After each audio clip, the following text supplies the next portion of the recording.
오늘의 말씀은 사도행전 25장 1절부터 27절까지입니다. 제가 먼저 읽겠습니다. 베스도가 부임한 지 3일 후에 가이사랴에서 예루살렘으로 올라가니 대제사장들과 유대인 중 높은 사람들이 바울을 고소할세 베스도의 호의로 바울을 예루살렘으로 옮기기를 청하니 이는 길에 매복하였다가 그를 죽이고자 함이더라. 베스도가 대답하여 바울이 가이사랴에 구류된 것과 자기도 멀지 않아 떠나갈 것을 말하고 또 이르되 너희 중 유력한 자들은 나와 함께 내려가서 그 사람에게 만일 옳지 아니한 일이 있거든 고발하라 하니라. 베스도가 그들 가운데서 8일 혹은 10일을 지낸 후 가이사랴로 내려가서 이튿날 재판자리에 앉고 바울을 데려오라 명하니 그가 나오매 예루살렘에서 내려온 유대인들이 둘러서서 여러 가지 중대한 사건으로 고발하되 능히 증거를 대지 못한지라.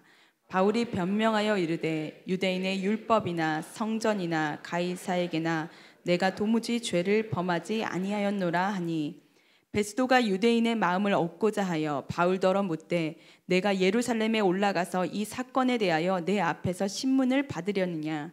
바울이 이르되 내가 가이사의 재판자리 앞에 섰으니 마땅히 거기서 신문을 받을 것이라. 당신도 잘 아시는 바와 같이 내가 유대인들에게 불의를 행한 일이 없나이다. 만일 내가 불의를 행하여 무슨 죽을 죄를 지었으면 죽기를 사양하지 아니할 것이나 만일 이 사람들이 나를 고발하는 것이 다 사실이 아니면 아무도 나를 그들에게 내줄 수 없나이다. 내가 가이사께 상소하노라 한데 베스도가 배석자들과 상의하고 이르되 내가 가이사에게 상소하였으니 가이사에게 갈 것이라 하니라.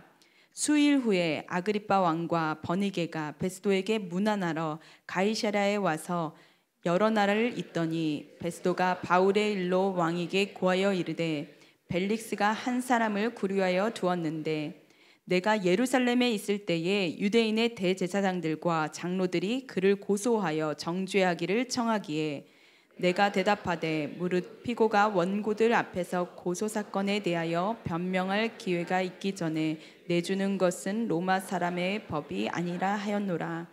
그러므로 그들이 나와 함께 여기 오매 내가 지체하지 아니하고 이튿날 재판자리에 앉아 명하여 그 사람을 데려왔으나 원고들이 서서 내가 짐작하던 것 같은 악행의 혐의는 하나도 제시하지 아니하고 오직 자기들의 종교와 또는 예수라 하는 이가 죽은 것을 살아있다고 바울이 주장하는 그 일에 관한 문제로 고발하는 것뿐이라. 내가 이 일에 대하여 어떻게 심리할지는 몰라서 바울에게 묻되 예루살렘에 올라가서 이 일의 신문을 받으려 하느냐 한즉 바울은 황제의 판결을 받도록 자기를 지켜주기를 호소하므로 내가 그를 가이사에게 보내기까지 지켜두라 명하였노라 하니 아그리빠가 베스도에게 이르되 나도 이 사람의 말을 듣고자 하노라. 베스도가 이르되 내일 들으시리이다 하더라. 이튿날 아그리빠와 버니게가 크게 위험을 갖추고 와서 천부장들과 시중의 높은 사람들과 함께 접견 장소에 들어오고 베스도의 명으로 바울을 데려오니 베스도가 말하되 아그리빠 왕과 여기 같이 있는 여러분이여 당신들이 보는 이 사람은 유대의 모든 무리가 크게 외치되 살려두지 못할 사람이라고 하여 예루살렘에서와 여기서도 내게 청원하였으나 내가 살피건대 죽일 죄를 범한 일이 없더이다. 그러나 그가 황제에게 상소한 고로 보내기로 결정하였나이다. 그에 대하여 황제께 확실한 사실을 아를 것이 없으므로 신문한 후 상소할 자료가 있을까 하여 당신들 앞 특히 아그리빠 왕 당신 앞에 그를 내세웠나이다. 함께 읽겠습니다. 그 죄목도 밝히지 아니하고 죄수를 보내는 것이 무리한 일인 줄 아나이다 하였더라. 아멘. 다 함께 자리에 앉으시겠습니다. 이제 담임 목사님께서 나오셔서 위기의 순간 하나님의 계획이 드러나다라는 제목으로 말씀 전해주시겠습니다. 할렐루야. 순전한 교회 주일 예배 참여하시는 여러분 모두를 주님의 이름으로 환영합니다. 우리 인사 나누실까요? 사랑하고 축복합니다. 잘 오셨습니다. 예, 우리 더 힘차게 인사 나눌까요? 예, 새해 복 많이 받으세요. 예. 제가 얼마 전에 제 친구 목사님, 목회하고 있는 목사님한테 전화를 받았습니다. 전화 받은 내용이 뭐냐면, 야, 니네 교회 본문이 그렇게 긴데 다 같이 서서 그걸 읽냐? 그러더라고요. 그래서 읽는다 그랬더니 우리 교회는 그러면 민중봉기 일어난다 그러는 거예요. 이 말이 안 되는 거죠. 아니, 성경 말씀을 읽는데 그게 피곤하다고 민중봉기 일어나면 세상 일을 어떻게 합니까? 여러분, 예배의 주인공은 누구십니까? 하나님 한 분인 줄 믿습니다. 여러분, 성경에서 나오는 찬양의 자세 중에 중요한 것이 서서 있는 거예요. 여러분, 서는 것 자체가 하나님께 영광 돌려드리는 겁니다. 그리고 말씀을 봉독한다? 이것 자체가 너무나 큰 은혜인 겁니다. 그래서 할 수만 있으면 우리 교회 오는 성도님들은 성경책을 들고 오시라. 제가 정죄하기 위함은 아닙니다. 근데 할 수만 있으면 들고 오면 좋겠다 말씀하는 이유가 다른 게 아니라 하나님의 말씀을 직접 내가 품고 경외하고 싶은 거죠. 무슬림들은요, 이슬람 사람들은, 이슬람 안에 있는 이 신자들, 그들이 믿는 무슬림 사람들은 코란을요, 배꼽 밑으로 절대로 내려놓지 않습니다. 항상 올려다 놓고 이렇게 읽습니다. 하물며 살아계신 하나님의 말씀을 대하는 우리가 예배 가운데 일어서서 말씀을 함께 봉독하는 것 자체가 얼마나 큰 은혜인지 모릅니다. 그래서 여러분, 이것도 예배라는 사실을 기억하시고, 또 다음 주는 32절까지 있다는 사실을 기억하시면서 실망하거나 두려워하지 마시고 담대함으로 함께 말씀을 읽어내는 은혜가 있기를 주님의 이름으로 축복합니다. 설날 가정예배 순서지 나눠드렸죠. 요거 가져가세요. 많이 가져가시고, 가족들하고 예배할 때 설교하시는 가장분들은 읽으시면 됩니다. 그냥 이 설교 내용을 읽으시고 함께 은혜 나누고, 특별히 가족들과 새해를 시작하면서 하나님이 우리에게 주시는, 나에게 주시는 기대들을 좀 나누게 하고, 같이 손잡고 기도하고 축복하고, 특별히 할 수만 있다면 자녀들은 그 가족 가운데다 놓고 항아리 기도해 주시고, 그렇게 뜨겁게 하나님 예배하면서 큰 은혜 누리시기를 주님의 이름으로 축복합니다. 예수 믿는 사람들이 정말 이 명절 때마다 빛과 소금의 역할 감당해야 되고요, 하나님이 주신 사명 가지고 내가 가족들 복음화 위해서 서야겠다 하는 마음 가지고 함께 섰으면 좋겠습니다. 여러분, 은혜 충만한 시간 되시고요, 참된 쉼 누리시고 하나님 안에서 회복한 모습으로 또 기쁜 마음으로 주일에 또 뵙도록 하겠습니다. 기도하고 말씀 전하겠습니다. 하나님 감사합니다. 오늘 우리에게 주시는 아버지의 말씀의 뜻을 온전히 깨닫기를 원합니다. 주여, 우리에게 가르쳐 주시고 말씀하여 주시옵소서. 감사드리며 예수 그리스도 이름으로 기도합니다. 아멘. 오늘 사실은 본문을 준비하면서 굉장히 힘들었던 게, 이 말씀이 오늘 본문 사도행전 25장이 웬 대화 얘기가 이렇게 많아요. 근데 바울이 전도행하면서 대화를 얼마나 많이 했겠어요? 사람들을 얼마나 많이 만났겠어요? 복음을 전하는 과정 가운데 얼마나 다양한 일들이 있었겠어요? 사실은 근데 지금까지의 사도행전을 보면 이 바울이 이런 한 가지의 사건을 마치 현미경으로 들여다보는 것처럼 길게 서술한 것을 보기가 힘들었습니다. 큼지막하게 필요한 사건들은 몇 개의 절로 자세하게 설명하면서, 그런데 오늘 여러분 어떠실지 모르겠지만 전 설교 준비하면서 굉장히 힘들었어요. 아니, 이게 뭐라고 이렇게 25절까지 만들었지? 27절까지 만들었지? 왜 그럴까? 근데 여러분 아시잖아요. 주의 말씀은 버릴 것이 없습니다. 주의 말씀은 다 이유가 있습니다. 너무 궁금한 거예요. 이 말씀에 하나님이 우리에게 하시고자 하는 무엇을 말씀하시려는 걸까? 그리고 오늘 말씀을 보면 또 얘기도 중간에 끊어져요. 이 베스도라는 총독이 아그리파 2세 왕과 함께 바울을 신문하는데, 이 신문하는 내용은 다음 주 26장에 나오고요. 그러니까 25장, 26장에 걸쳐서 이 얘기가 지금 소개되고 있는 거예요. 그리고 아그리파 왕 앞에서 베스도가 이 바울 때문에 막 근심하는 얘기를 이야기하다 끝나요, 그냥. 뭘까? 도대체 어떤 내용이길래 이 내용을 이렇게 길게 이야기하는 거지? 이걸 찾아야 되는 거 아닙니까? 여러분들은 모르겠지만 전 찾아야 됩니다. 그래야 은혜를 나누죠. 말씀을 준비하는데 너무 힘든 거예요. 도대체 이게 뻔히 알겠는데 바울이 이 신문하는 내용을. 근데 이게 말씀은요, 반드시 답이 있어요. 아무리 어려워도 묵상한다고 그러잖아요. 이걸 소 되새김질하는 것처럼 이야기를 많이 하는데, 말씀을 계속, 어제는 진짜 사우나 가고 싶은 마음이 굴뚝 같았어요. 이게 안 풀어지니까. 내 유일한 대안은 이제 사우나인데, 근데 몸이 너무 피곤해서 못 하겠더라고요. 그러면 말씀 갖고 막 한시름하다가 어젯밤에 이 말씀을 대하기 시작하는데 왜 27절까지 이렇게 자세하게 이야기하고 있는지가 보이는 거예요. 그러면서 막 아내한테 내일 말씀을 나눌 수 있게 됐어 이러면서 이제 이야기를 하면 이제 아내는 듣기 싫으니까 더 이상 자세한 걸 묻지는 않습니다. 그냥 나 혼자 이야기하고 혼자 좋아하는 거예요. 막 제 자리에서. 그러고서 이제 말씀을, 큰일 났네요. 제가 하지 말아야 될 얘기를 했네요. 명절인데 그분 굉장히 민감하신데 제가 큰 실수를 한 것 같습니다. 그러니까 오늘 말씀은, 그러니까 여러분, 하나님 말씀은 이유 없는 말씀이 하나도 없어요. 다 이유가 있는 거예요. 그걸 찾아야 돼요. 이렇게 길게 장황하게 한 이야기의 스토리를 길게 풀어서 이야기할 때는 다 이유가 있는 거예요. 좀 살펴볼게요.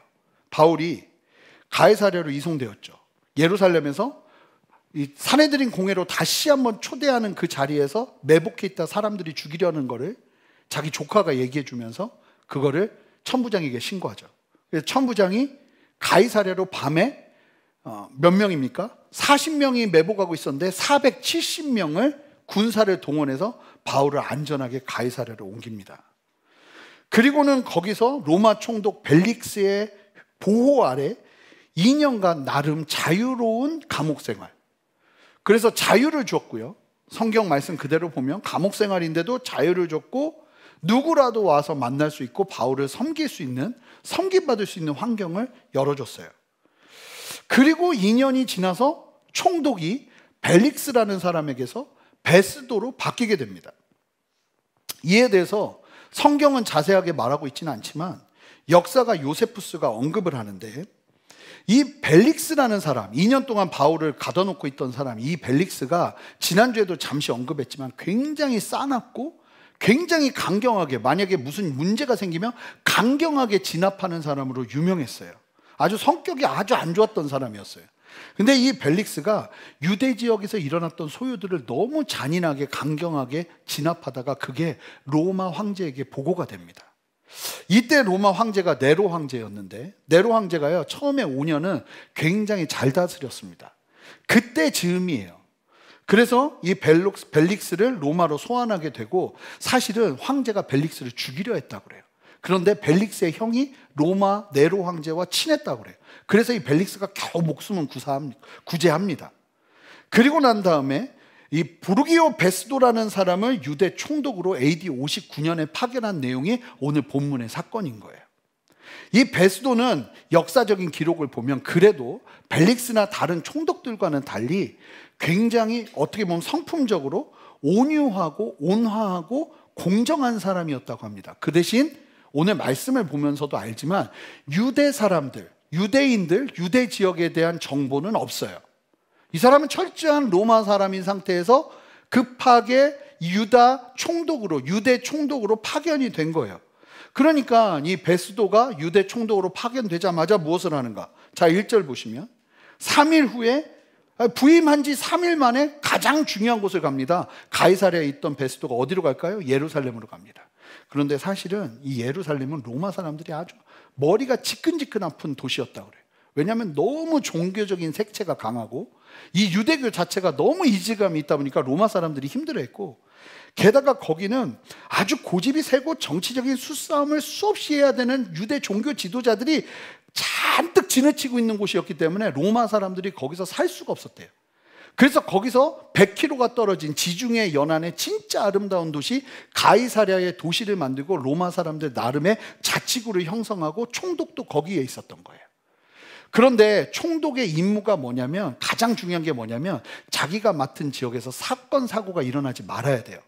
그래서 오늘 말씀을 보시면 가장 중요한 유대 종교 지도자들을 3일 만에 만나고, 그리고 며칠 후에 아그리빠 왕이, 유대 지역의 왕이 또 이 베스도를 찾아와서, 그러니까 리더들을 만나면서 그들이 필요로 하는 것을 듣고 들어주고 이러면서 이제 임무를 시작하는 내용들이 오늘 본문에 이제 담겨 있는 거예요. 그래서 이 가이사랴에서 예루살렘으로 올라갔어요. 3일 만에 예루살렘에 가서 유대 종교 지도자들을 만난 거죠. 그만큼 중요한 사람들인 거예요, 이 사람들이. 그런데 이 사람들이 베스도를 2년 만에 만나자마자 뭘 요청하는가? 2절 3절을 보시면요, 기가 막힌 게 대제사장들과 유대인 중 높은 사람들이 바로 뭐랍니까? 2년이 지났는데도 이 사람들은 바울을 죽이고자 하는 마음을 포기를 하지 않고 있어요. 바로 이게 굉장히 무서운 건데요, 처음 만나는 자리에서 요청하는 건 웬만하면 총독이 들어줘야 돼요. 그런데 얼마나 바울을 죽이고 싶었으면 2년이 지났는데도, 자, 거기 가이사랴에 구군되어 있는 바울이라는 사람, 그 사람을 고소하는 이야기를 베스도라는 총독을 만나자마자 하기 시작하는 거예요. 자, 3절 보세요. 베스도의 호의로 바울을 예루살렘으로 옮기기를 청하니, 진짜 무서운 사람들이죠. 이는 2년 전 계획을 지금도 계속 품고 있는 거예요. 길에 매복하였다가 뭐 하려고요? 그를 죽이려고, 암살하려고 하고 있는 거예요. 잘 보시면 대제사장들이 있었다고 이야기하는데 원래 대제사장은 한 명이죠. 그런데 이미 은퇴한 대제사장 아나니아가 여전히 강력한 영향력을 행사하고 있어서 지금 이때의 대제사장은 이스마엘이라는 사람이거든요. 그러니까 두 사람이 같이 영향력을 행사하면서 대제사장들이라고 불리고 있었던 거예요. 이 종교 지도자들이 베스도 총독을 보자마자 요구하는 요청이 바울을 예루살렘으로 보내달라. 이건 우리 문제다. 이러면서 2년 전과 똑같이 길에서 매복하다가 바울을 죽이려 하고 있습니다. 베스도는 몰라요. 그리고 베스도는 이 사람들 종교 지도자들이잖아요. 이 사람들이 이렇게 끔찍한 일을 하게 될 거라는 것도 몰라요. 근데 하여간 요청을 하고 있는 거예요. 변함없어. 2년이 지나도 변함없는 거예요. 그런데 이 베스도는 감사하게도 공정을 추구하는 사람이었습니다. 그러니까 유대 종교 지도자들의 요청도 중요하지만 그것만큼이나 로마 시민인 바울을 보호하는 것도 굉장히 중요했던 거예요.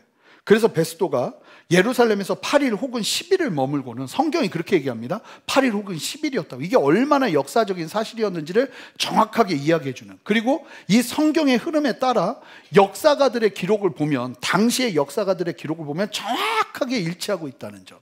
그래서 이게 그냥 단순한 이야기가 아니라 실제로 역사적으로 일어났던 이야기를 우리에게 전해주고 있다는 사실을 아주 분명하게 얘기해 주는 거예요. 8일이었는지 10일이었는지 이것조차도 얘기를 해야 되는 거예요. 정확하게. 그러면서 가이사랴로 내려가는데 어떻게 했냐면 베스도가 유대 종교 지도자들을 싹 데리고 와서 가이사랴에서 재판해라, 이렇게 한 거예요. 그러면서 이 바울이 바로 다음날, 가이사랴에 도착한 바로 다음날, 얼마나 급하면 바로 다음날 그냥 재판을 해요. 바울을 부르는데 7절 보세요. 그가 나오매 예루살렘에서 내려온 유대인들이 둘러서서, 바울을 둘러서서 2년이 지났는데도 여러 가지 중대한 사건으로 고발하되 능히 증거를 대지 못하는지라. 증거는 없는 거예요. 근데 막 고발을 하는데 증거는 없는 거예요. 베스도도 들으면 아는 거죠. 그런 상태에서 바울이 스스로를 변명하는데 8절에 뭐라고 말합니까? 바울이 변명하여 이르되 유대인의 율법이나 성전이나 가이사에게나 내가 도무지 죄를 범하지 아니하였노라. 난 죄를 범한 적이 없다. 증거 대라. 아무도 증거를 못 대요. 그러면 이거 뭐예요? 무죄예요. 혐의가 없는 거예요. 그럼에도 문제가 뭐냐면 벨릭스랑 똑같아요. 자신이 총독으로 부임하자마자 유대 종교 지도자들이 요청하는 이 요청을 무시했다가는 너무나 어려운 다음이 보이는 거예요. 그래서 막 고민을 하다가 결국은 이 베스도가 바울에게 어떤 제안을 하는가, 9절 함께 읽겠습니다. 베스도가 이 유대인 종교 지도자들이 이처럼 끔찍한 사람일 거라는 상상은 하지 않고, 생각도 하지 않고 이 바울에게 뭐라고 말하는가, 9절 함께 읽어주세요. 읽습니다. 시작.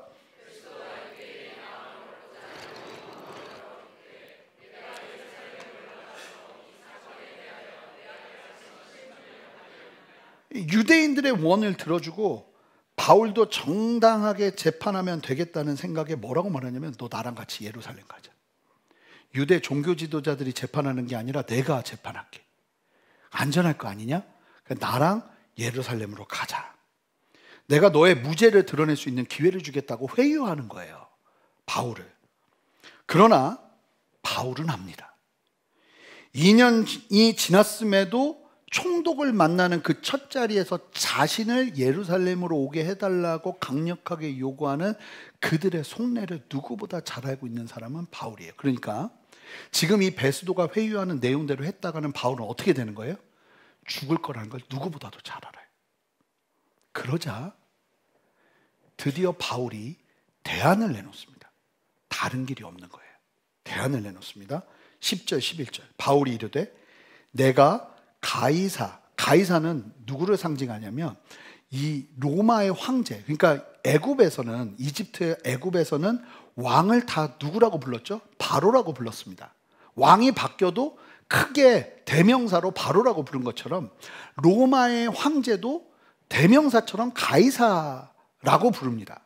그러니까 이 가이사의 재판관 앞에 섰다는 건 로마 황제의 직할 아래에 있는 재판장, 로마 법정에 섰다는 걸 말해요. 마땅히 거기서 신문받는 게 마땅합니다. 그러면서 당신도 잘 아는 바와 같이 내가 유대인들에게 불의한 일을 행한 적이 없으니 난 유대인 재판장에 설 일이 없습니다.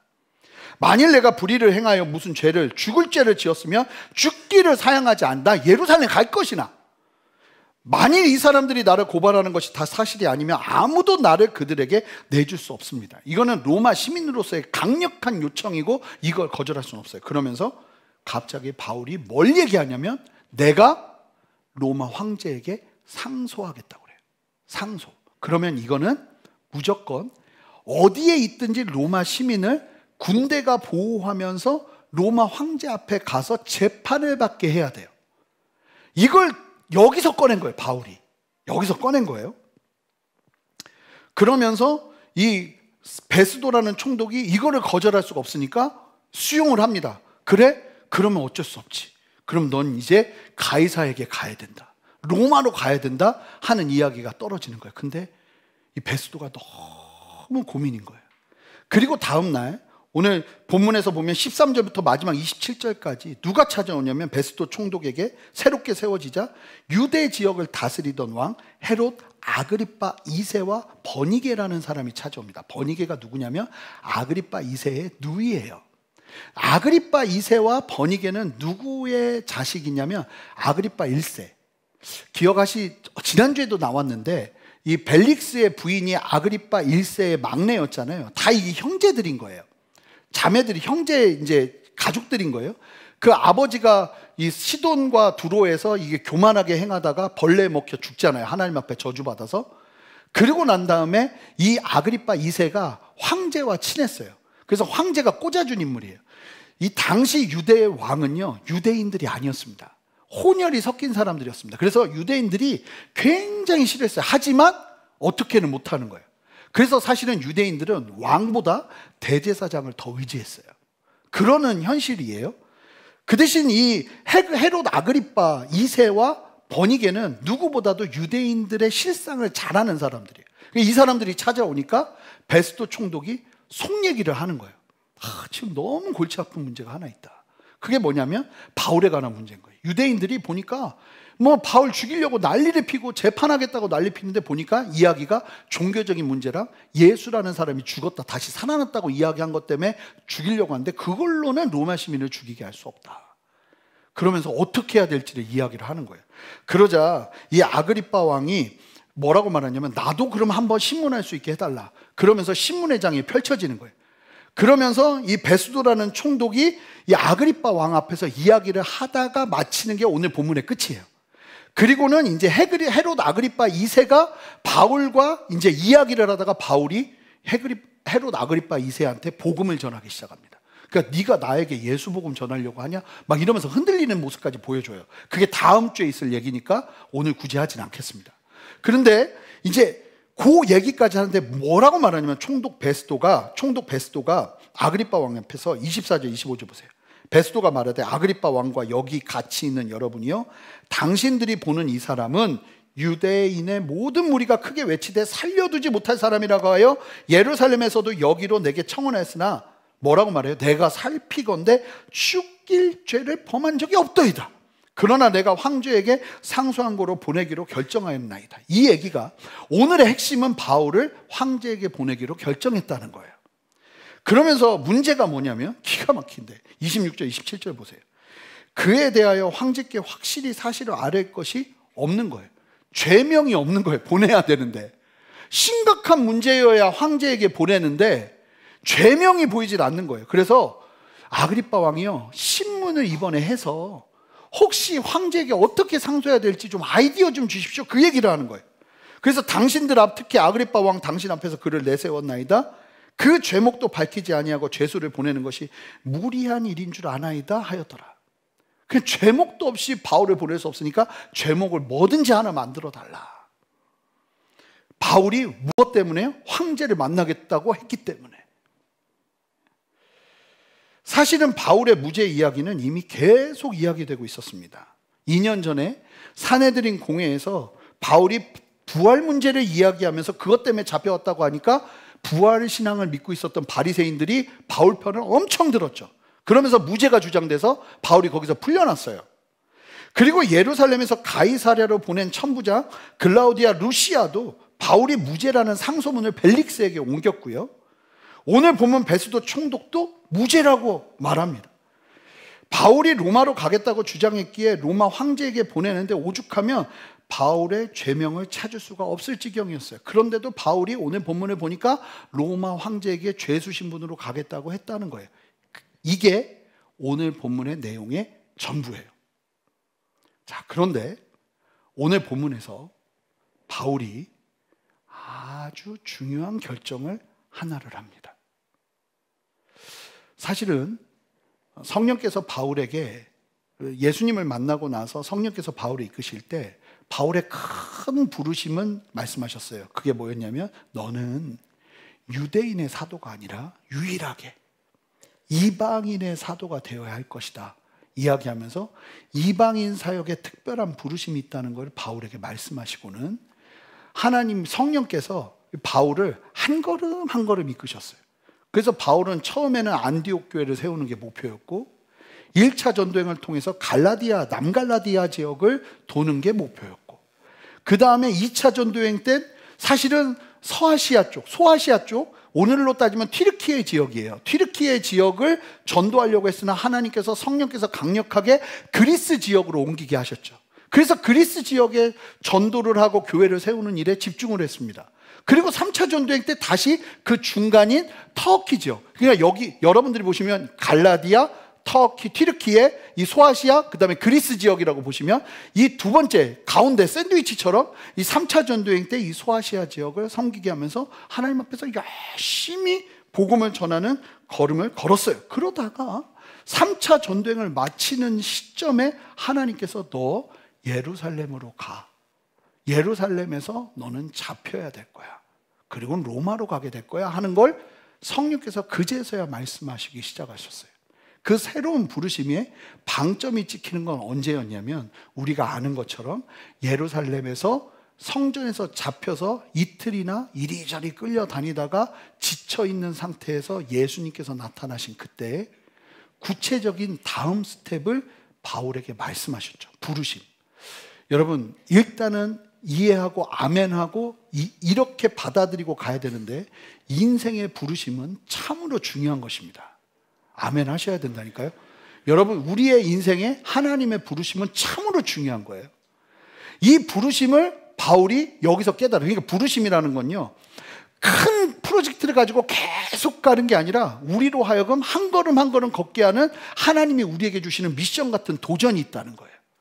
그 도전에 따라서 한 걸음 한 걸음 걸어내는 거예요. 자, 그러다가 하나님께서 최종으로 바울이 뭘 해야 되는지를 말씀하시는 내용이 사도행전 그러면서 이제 내용이 잠시만요. 사도행전 23장 11절 말씀이에요. 함께 읽어보도록 하겠습니다. 사도행전 23장 11절 함께 읽겠습니다. 그날 밤에 주께서 바울 곁에 서서 이르시되 담대하라 내가 예루살렘에서 나의 일을 증언한 것 같이 로마에서도 증언하여야 하리라. 그래서 복음 전하는 일을 로마에서 해야 된다는 사실을 그때 알게 됐어요. 여러분 하나님이 우리를 부르심으로 이끄실 때는 그 타이밍과 때가 분명히 이유가 있는 거예요. 그러니까 그런 상황에서 이 바울이 로마로 가려고 했단 말입니다. 로마로 가려고. 그래서 벨릭스에게도 신문을 받았는데 벨릭스 총독도 베스도 총독 전에 2년 동안 구류했던 벨릭스 총독도 바울의 죄를 찾지 못했어요. 그러면 어떻게 해야 돼요? 놔줘야 돼요. 바울은 풀려나면 되는 거예요. 그리고 바울은 어디로 가겠죠? 로마로 갔을 거예요. 그런데 희한하게 길이 계속 막혀요. 아니 사명도 있었고 소명도 있었고 부르심도 있었는데 로마로 가는 길이 계속 막히는 거예요. 그러더니 24장 27절, 사도행전 24장 27절 보세요. 이태가 지난 후 2년이라는 시간을 이 베스도가 벨릭스의 소임을 이어받을 때 벨릭스가 유대인의 마음을 얻고자 하여 바울을 계속 붙잡아둔 거예요. 어처구니 없게도 유대인들의 마음을 얻고자 벨릭스가 바울을 2년 동안 가두어둔 거예요. 그런데 그러니까 바울이, 여러분 제가 질문 하나 드려볼게요. 그럼 2년 동안 갇혀 있는 동안 바울이 그래 여기 계속 있어야겠다고 가만히 있었을 것 같으세요? 절대 아니에요. 바울은 최선을 다해서 풀려날 길을 찾았을 거예요. 아, 내가 빨리 로마로 가야 되는데 하면서 풀려날 길을 막 찾는데 2년 동안 계속 열리지 않은 거예요. 여러분, 부르심의 사람에게 하나님이 그 길을 막으실 때는 다 이유가 있는 거예요. 이것도 아멘 하셔야 되는데 좀 어려운 말씀이지만 이유가 있는 거예요. 그런 상태에서 이제 바울이 무슨 소식을 듣냐면 총독이 바뀐다는 소식을 들어요. 이 총독이 바뀌면서 바울이 어떤 기대를 했을까요? 그러면 내가 무죄라는 걸 알 테니 이 새로운 총독은 나를 놔주지 않을까? 그리고 2년 동안 나는 이제 거의 이렇게 찌그러져 있었는데 지방에 예루살렘 사람들은 나를 좀 잊었겠지? 이런 생각을 했을 거란 말이에요. 그런데 총독이 새롭게 와서 유대 종교 지도자들을 만나자마자 뭐가 있었던 거예요? 유대 종교자들이 바울 예루살렘을 데리고 오세요. 바울은요, 그러고는 예루살렘에 갔다가 10일 만에 돌아온 총독이 바로 다음날 자기를 소집하고는 2년 전에 봤던 그 유대 종교 지도자들이 눈에 서슬퍼렇게 날 죽이려고 쫓아와서 고소하는 상황을 대하면서 바울은 진짜 소름 끼쳤을 거예요. 아니, 어떻게 이럴 수 있지? 하나님의 부르시면 분명히 로마인데 왜 이렇게 내 걸음이 다 막히는 거지? 그러더니 갑자기 이 벨릭스도 안 했던 베스도 총독 앞에서 분명히 나의 무죄를 입증했는데 갑자기 이 베스도 총독이 아주 위험한 제안을 하기 시작하는 거예요. 너 나랑 같이 예루살렘 가자. 여기서 예루살렘을 가면 죽게 될 거라는 걸 누구보다 잘 아는 사람이 누굴까요? 바울이에요. 근데 베스도가 계속 요청을 하는 거예요. 그러니까 이걸 거절할 길이 없는 거예요.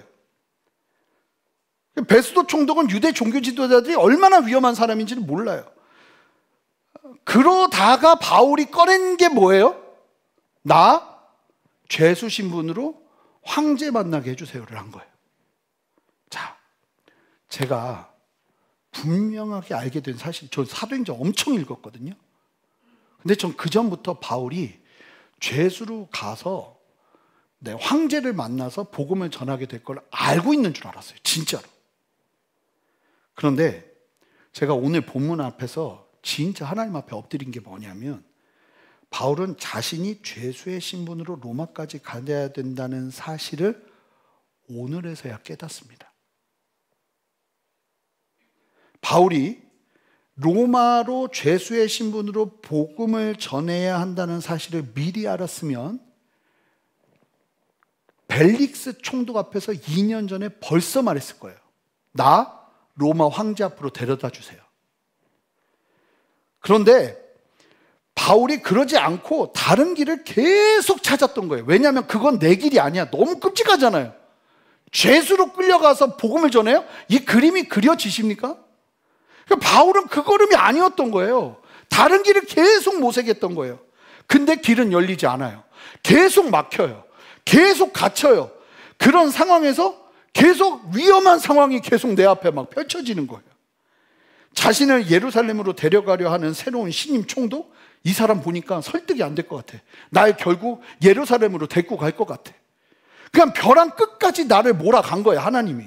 그 상황에서 이제 예루살렘으로 가다가 죽을 수밖에 없는 위기가, 극심한 위기가 찾아오자 바울이요, 어떻게든 위기를 모면해야 됐겠고 그 과정에서 벗어날 수 있는 유일한 출구가 뭐였냐면, 유일한 출구가 로마 황제에게 죄수의 신분으로 가겠다는 것이었어요.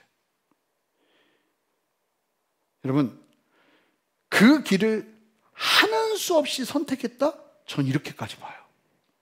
바울이요. 제가 말씀 안에서 확신하는 건 그제서야 바울은 주님의 부르심을, 그 말의 의미를 분명하게 깨닫습니다. 무슨 얘기냐?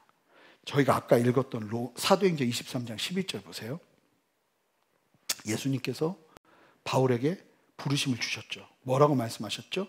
네가 예루살렘에서 나의 일을 증언한 것 같이 로마에서도 증언하여야 하리라 하시니라. 자, 여기서 이 예수님의 미션 안에서, 자, 세 번째 줄부터 예수님의 미션이잖아요. 이 문장에서 여러분, 바울이 이번 사건에서 중요하게 캐치한 두 자리 단어가 있어요. 그게 뭘까요? 한번 맞춰보시겠어요? 증언? 아니에요. 가치예요. 가치. 무슨 얘기냐면 하루 종일 죄수의 신분으로 복음을 전했죠. 예루살렘에서. 근데 하나님이 뭐라고 말씀하셨냐면, 예수님이 네가 예루살렘에서 나를 증언한 것 같이 로마에서도 증언해야 되리라. 무슨 얘기예요? 너의 컨디션이 같을 거라는 거예요. 로마에서 자유로운 신분으로 복음을 증거하는 게 아니라 너도 로마에서도 예루살렘과 같이 죄수의 신분으로 가야 된다는 사실을 말씀했다는 걸 제가 믿기로는 오늘 깨달은 거예요. 자, 예루살렘과 로마에서의 컨디션이 같다는 거예요. 그걸 바울이 누가 하고 싶어요? 생각도 안 했어요. 그 길은 바울의 프로젝트에 없었어요. 분명해요. 있었으면 2년 전에 벨릭스에게 말했어요. 2년이라는 시간을 허송소비할 이유가 없다는 거예요. 그런데 이제는 그 길 아니면 죽을 수밖에 없는 길이 내 앞에 펼쳐진 거예요. 그러니까 그제서야 바울은 유일한 대안, 나 로마 시민이니까 로마 황제 만나게 해주세요. 죄수의 신분으로 가겠습니다. 성경에요, 이런 말씀이 있습니다. 한번 읽어볼까요? 이사야 30장 21절 말씀이에요. 한 목소리 읽어보겠습니다.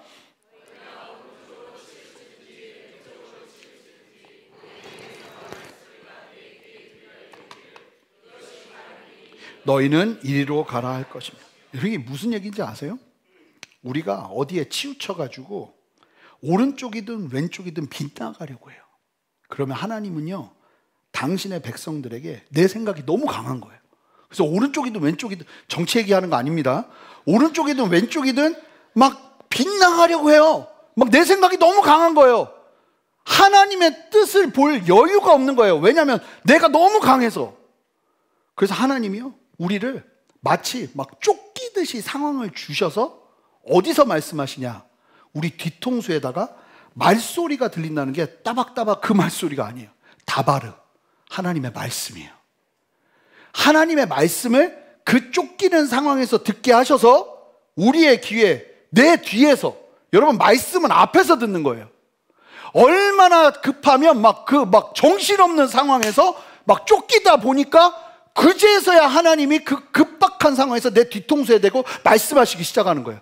그러면서 들리는데 내 귀에 들려 이르기를 이것이 바른 길이니 너희는 이리로 가라. 바울이 그제서야 말씀이 들렸다는 겁니다. 2년간 가이사랴에서 구금되어 있을 때도 죄수의 신분으로 로마에 가는 것은 바울의 선택 옵션이 아니었습니다.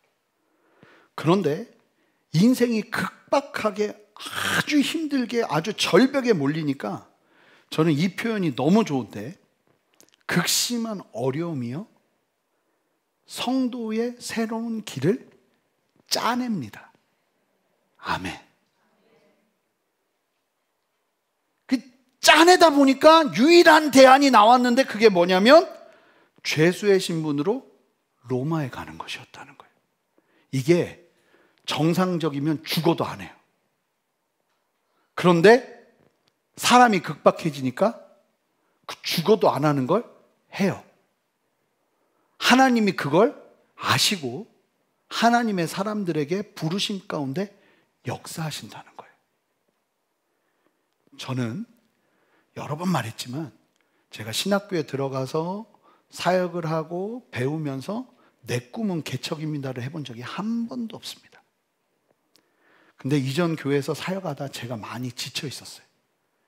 정신적으로도 조금 이상했고 밤에 막 소리 지르고 돌아다녔어요. 막 너무 스트레스 되는 게 많아가지고 저는 이렇게 대형 교회에 어울리는 사람은 아니더라고요. 그 몸도 막 힘들어지고 그 어찌됐든 그만둬야 했어요. 근데 목회는 해야 되잖아요. 그래서 아내랑 이야기한 게 이 다른 길이 없으니까 개척밖에 없는 거예요. 왜냐하면 날 부르는 데가 없으니까요. 그거밖에 없는 거죠. 근데 사람이요, 절벽에 이르니까 개척을 할까 말까를 생각할까요, 안 할까요? 나의 유일한 옵션은 이거밖에 없는데 뭔 생각을 해요. 바로 개척 결단하는 거죠. 이게 만약에 하나님이요 저랑 씨름하지 않으셨어요. 상황으로 얘기하시는 영역이 있더라고요.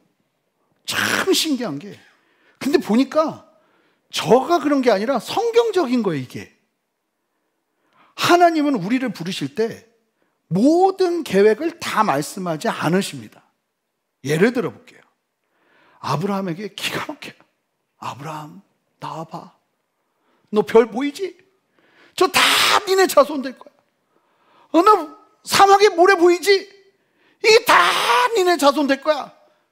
점점점이에요. 그 다음에 그리고는 너는 이제 앞으로 30년간 애를 못 볼 거야. 그리고 너는 평생 한 명의 자녀만 갖게 될 거야. 이건 얘기를 안 해요. 이게 반사기죠. 하나님이 이렇게 이끄신다는 거예요. 그리고 힘 다 빠지고 절박하고 아무것도 할 수 없고 하나님이 말씀하셔도 웃음밖에 안 나오는 상황이 되는 그때 하나님이 일하세요. 요셉에게 위대한 꿈을 주세요. 형들이 다 나에게 막 절하고 막 내가 막 별처럼 빛나고 이런 꿈을 딱 주셨는데 그 다음에 또 뭐예요? 점점점을 했다는 거예요. 너 이제 곧바로 형들이 너 잡아가서 너를 노예로 팔 거고 10년 동안 고생하다가 3년 마지막은 죄수 신분으로 있을 거야. 이걸 얘기를 안 해요. 근데 요셉이 형들을 만났을 때 뭐라고 그래요? 형들이 나 보낸 거 아니라고. 누가 보냈다고 그러죠? 하나님이 나 여기 보냈다고. 요셉만 그런 게 아니에요. 다윗. 사무엘이 와서 형들을 다 제치고 막 막내 양치기 하던 자기를 불러서 막 숨 헐떡헐떡이고 있는데 막 기름을 부어서 왕으로 탁 이제 네가 이스라엘의 왕이다 하고 또 뭐 했어요? 점점점을 했다니까요. 그 다음에 얘기를 했어야죠. 너 10년 넘게 광야에서 뺑뺑이 돌 거야. 훈련 받을 거야. 이거는 상황으로 몰아가세요. 다윗이 상황으로 내몰렸을 때 하나님의 부르심 앞에서 움직이죠. 사실은 바울이 똑같아요. 누가 죄수의 신분으로 복음을 전하러 로마까지 갈 거를 생각했겠어요. 그거는 바울의 머리에서 나오는 게 아니에요. 그런데 상황이 너무 급박하게 몰리다 보니까 유일한 대안은 이거밖에 없는데 이게 하나님의 뜻이라는 걸 그제서야 한 거예요. 바울을 살리는 게 뭐냐면 부르심이에요. 아무리 예루살렘이 오라고 해도 뭐 바울이 정확하게 할 수는 없잖아요. 부르심이 로마니까 거기를 안 가요. 그리고 그 상황에서 어떻게든 부르심을 이룰 수 있는 길을 찾다 보니까 죄수로 가는 걸 하는 수 없이 붙잡은 거예요. 근데 붙잡고 보니까 이 길이 하나님의 길인 거죠. 참 사람이요, 간사해서 너 이거 할래 이거 할래 하면 다 편한 거 붙잡아요. 근데 극박하잖아요. 편한 게 어디 있어요? 살 수 있는 걸 붙잡는 게 사람이에요. 제가 지난주에 이게 하나님 앞에 서원했다고 그랬잖아요. 막 너무 힘드니까. 예전부터 그런 마음이 있었는데 제가 했겠어요? 안 했겠어요? 안 했어요. 하기 싫더라고요. 진짜로요. 하기 싫더라고요. 근데 사람이 극박해지니까 고민했겠어요? 안 했겠어요? 고민 1도 안 했어요. 하나님 무조건 하겠습니다. 이게 사람이더라고요. 바울한테 야, 너 로마 황제를 만나는 길을 죄수의 길로 가라. 이렇게 얘기했으면 바울이 얼마나 힘들었겠어요. 바울도 사람인데. 근데 말씀은 안 하셔. 상황은 막혀. 뭐가 돼야 되는데 부르심은 분명한데 계속 길이 막혀. 그러더니 2년이 지났는데 내 앞길을 꽉꽉 막는 거예요. 날 죽이려고 해요. 이제 죽음의 길밖에 안 보여요. 내가 살 수 있는 길은 요 하나밖에 없어. 황제에게 가는 길, 죄수로. 그제서야 하나님의 뜻을 발견하고 바울은 엎드리는 거죠. 바울이 얼마나 분명하게 봤냐면 로마로 가서 1차 투옥을 할 때 가택 영겁을 합니다. 그리고 풀려나요. 풀려났을 때 로마에서 바울이 어딜 가는지 아십니까? 서머나를 갑니다. 포르투갈. 그 당시 포르투갈은 땅끝이라고 여기는 곳이었어요. 거기를 갔다가 바울이 어떻게 하는지 아십니까? 감옥으로 복귀합니다. 거기서 안 와도 돼요. 그런데 하나님의 뜻이 뭐예요? 예루살렘에서와 같이 로마에서도 똑같은 컨디션으로 복음을 전해라. 포기하지 않고 다시 그 자리로 들어가는 거죠.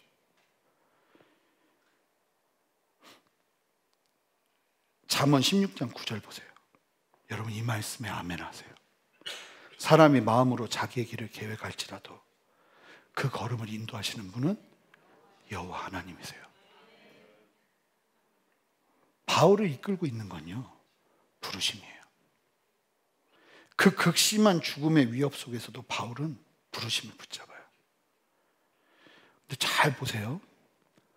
부르심이 바울을 보호해요. 여러분 잘 보세요. 부르심이 바울을 온전하게 이끌어요. 그러니까 여러분 부르심이 정말로 중요한 거예요. 여러분 성령이 임하면 노인들도 뭘 해요? 꿈을 꾼다니까요. 하나님의 부르심이 임한다니까요. 내가 무엇을 위해 살아야 될지가 보인다니까요. 그러면은 그 부르심에 맞게 움직이는 거예요. 예수 믿는 사람이 예수 믿지 않는 사람들처럼 불법을 행하며 살 수 있습니까? 없어요. 없어요. 제가 보니까 저희가 이제 요즘 제 이슈는 대출이니까. 근데 그 회의 왜 웃으세요? 웃을만 하죠. 그 회의록을 작성을 하래요. 운영위원이 인감 증명서까지 해서 운영위원이 저까지 해서 5명인데 5명을 구할 수 없으니까 그냥 운영위원 3명이라고 하고 하라는 거예요. 돈이 급하니까 제가 했을까요? 안 했을까요? 하려고 했어요.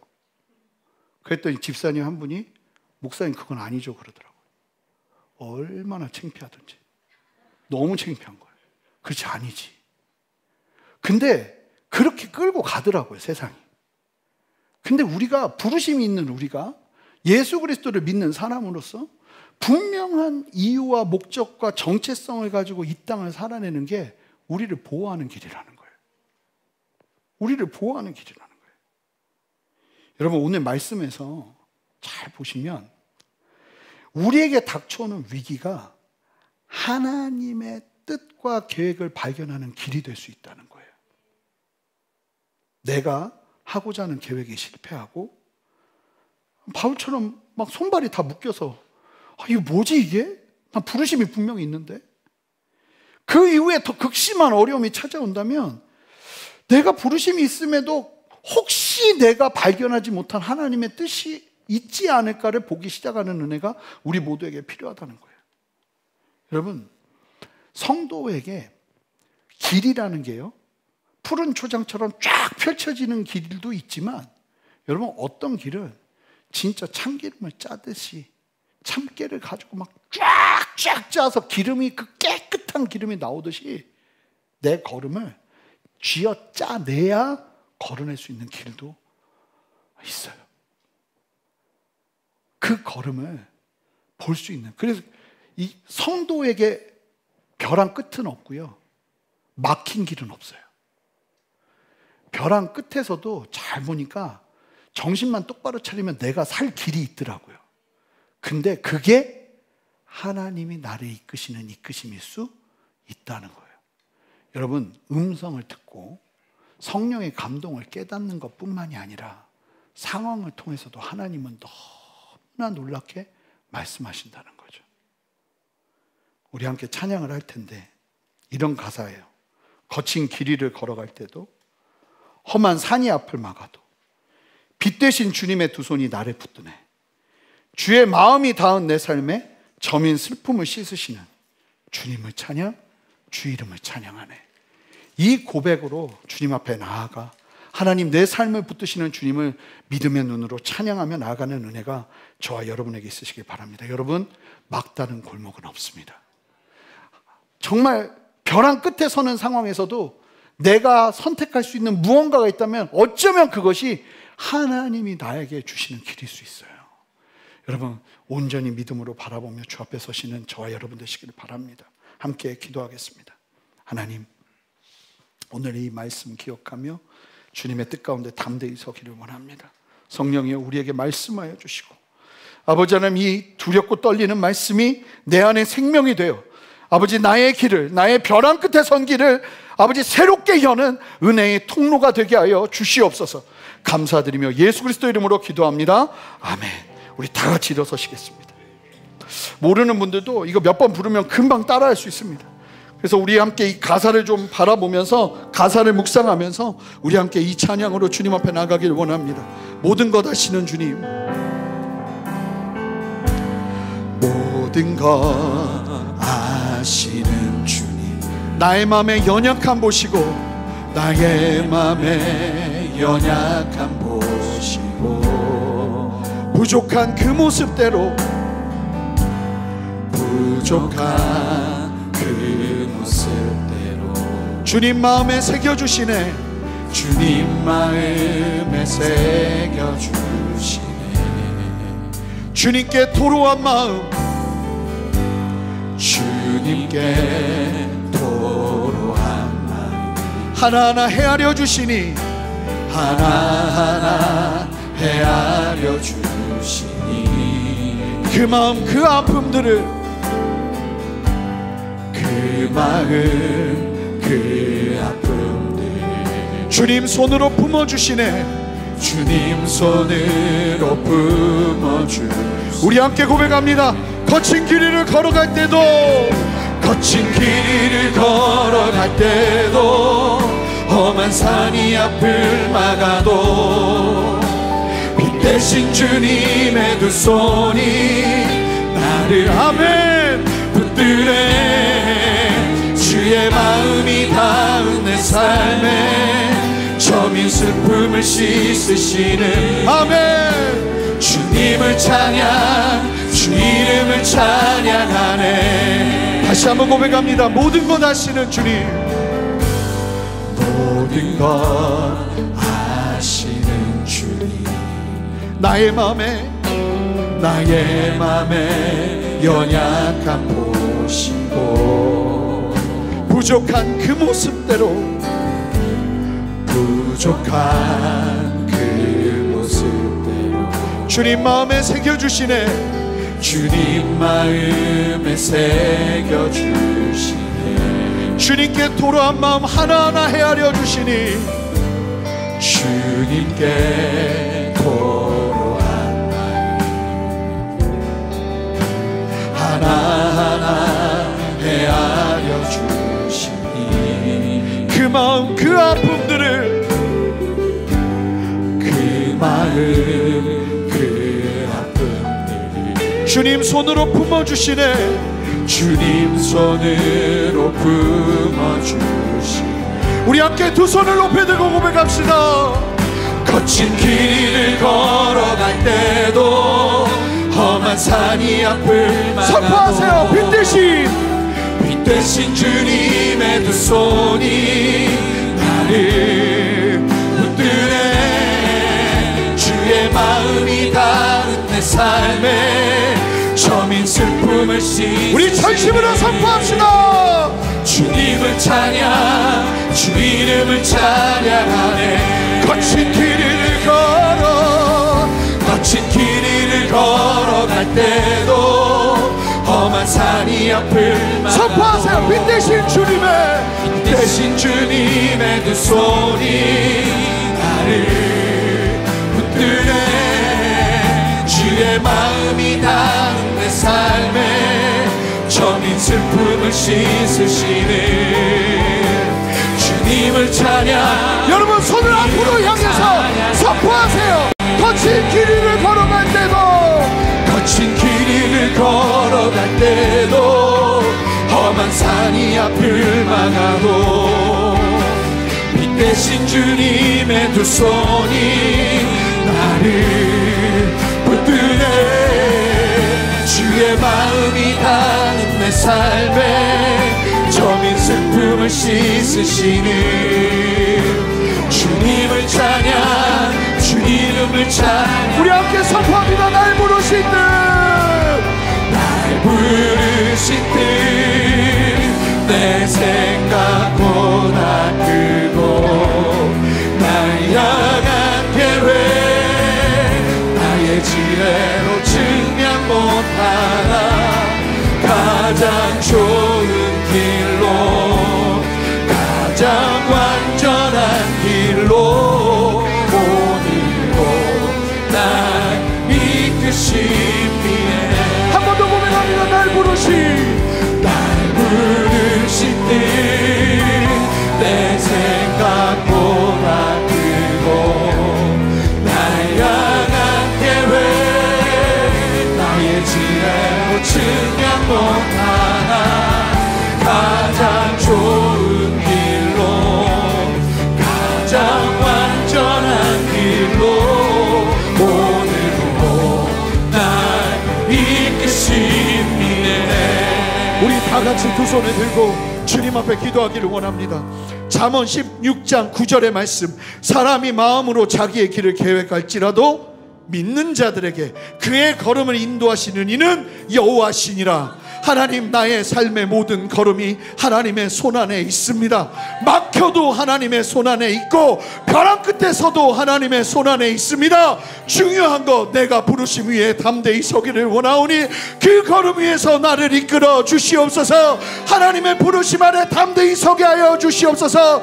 위축되지 않게 하여 주시옵소서. 함께 주님의 이름 한번 부르며 간절히 기도합니다.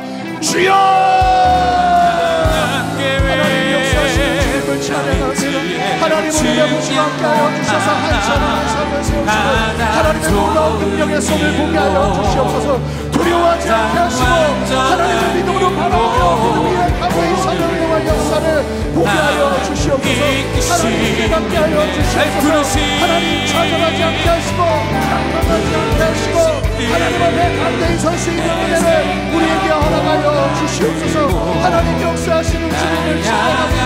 하나님 우리에게 말씀하시는 주님을 찬양합니다.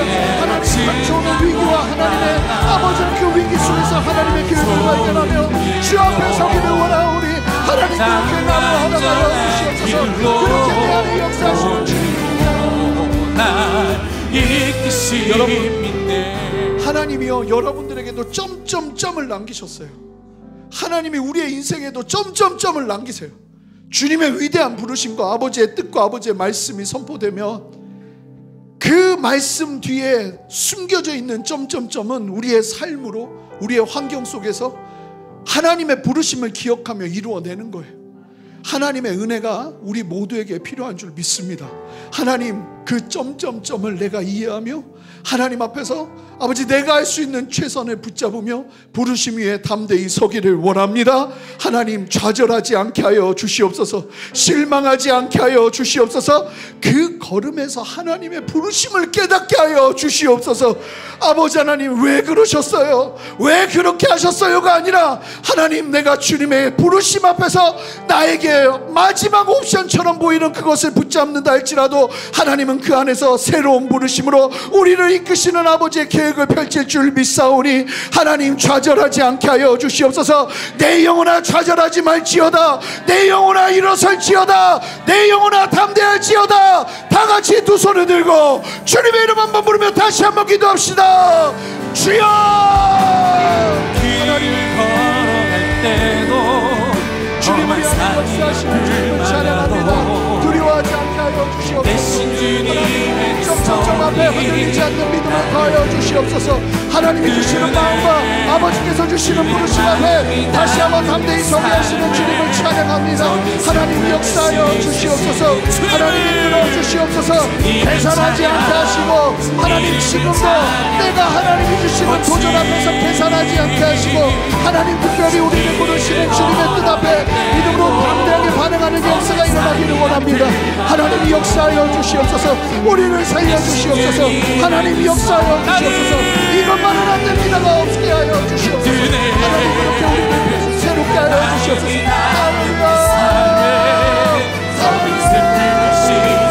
주님을 찬양하여 주시옵소서. 주님 우리 안에 새롭게 역사하여 주시옵소서. 하나님 우리를 불어주시옵소서. 아멘.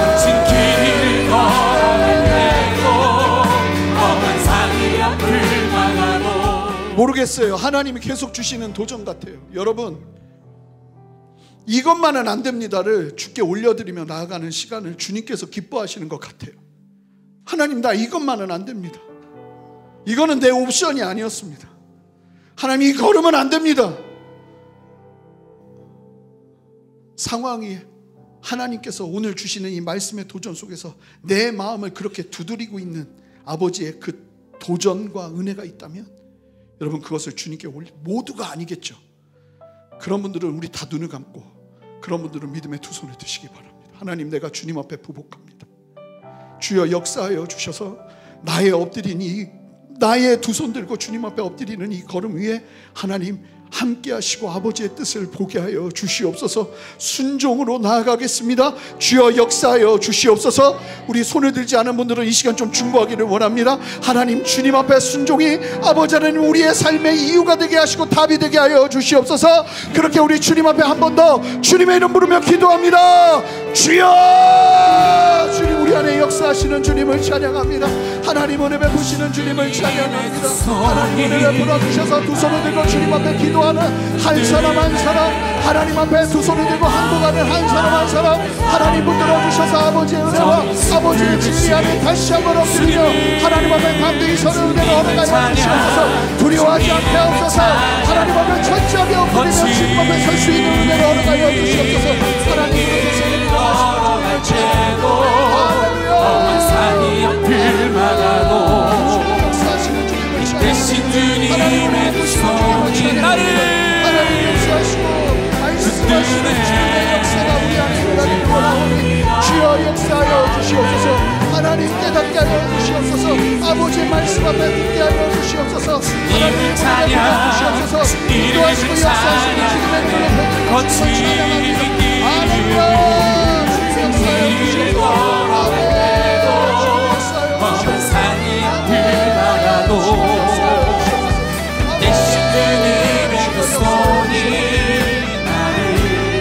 마지막으로 기도합니다. 다른 게 아니라 오른쪽으로 치우치든 왼쪽으로 치우치든지 여러분, 하나님이 우리 뒤에서라도 말씀하시는 은혜가 우리 순전한 교회 예배 가운데 임할 수 있게 역사하여 주시옵소서.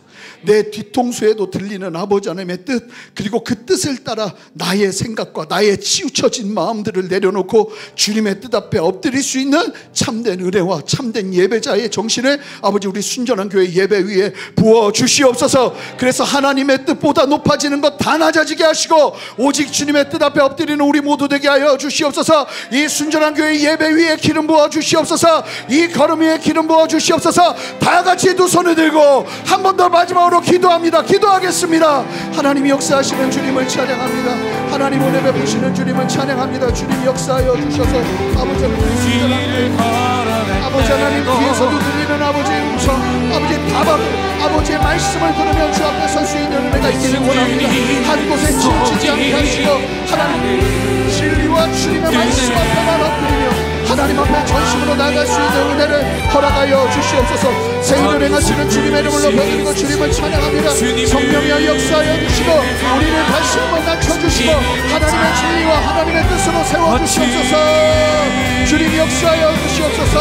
아버지는 우리 안에 새 일을 행하시는 주님을 찬양하오니 하나님의 뜻보다 앞서지 않게 하시고 아버지는 진리 앞에 다시 한번 담대히 서는 은혜를 허락하여 주시옵소서. 새 일을 행하시는 주님을 찬양하오니 하나님 역사하시고 인도하여 주시옵소서. 아멘. 남는 삶에 주님 역사하시옵소서. 주님을 찬양. 우리 마지막으로 한 번만 더 찬양합시다. 거친 길을 걸어갈 때도, 거친 길을 걸어갈 때도, 험한 산이 앞을 막아도 빛 대신 주님의 두 손이 나를 붙드네. 주의 마음이 닿는 내 삶에 처음 슬픔을 씻으시는 주님을 찬양. 주님을 찬양. 주 이름을 찬양하네. 하나님, 오늘 이 말씀이 우리를 자유케 하는 은혜가 있기를 원합니다. 오늘 이 말씀 속에서 우리의 걸음을 결정할 수 있는 은혜가 있기를 원합니다. 하나님, 내가 원하는 길, 내가 생각하는 길이 아니라 언제나 우리의 마음을 내려놓고 하나님이 말씀과 상황과 환경으로 이끄시는 주님의 뜻 앞에 민감하게 반응하며 하나님 주 앞에 주님의 뜻을 이루며 서는 주의 백성으로 서기를 원합니다. 주여, 좌절하지 않게 하시고 낙심하지 않게 하시고, 바울이 2년이 지났는데도 나를 죽이려 하는구나, 2년이 지났는데도 나는 여전히 죽음의 길을 벗어날 수 없구나, 그 상황 속에서도 부르심이 바울을 이끌어내고 부르심이 바울을 건져내고 부르심이 바울을 다음 걸음으로 이끌어내는 것 같은 은혜가 우리 모든 성도들에게 임하기를 원합니다. 인생을 살면서 무엇이 부르심인지, 하나님의 뜻이 어디 있는지, 하나님의 뜻 안에서 성도로서 어떻게 살아가야 되는지 깨닫게 하시고 알게 하시고 그 은혜 위에 담대히 서는 역사를 허락하여 주시옵소서. 그렇게 새 일을 행하시는 주님을 찬양하고 감사드리며 예수 그리스도 이름으로 기도합니다. 아멘.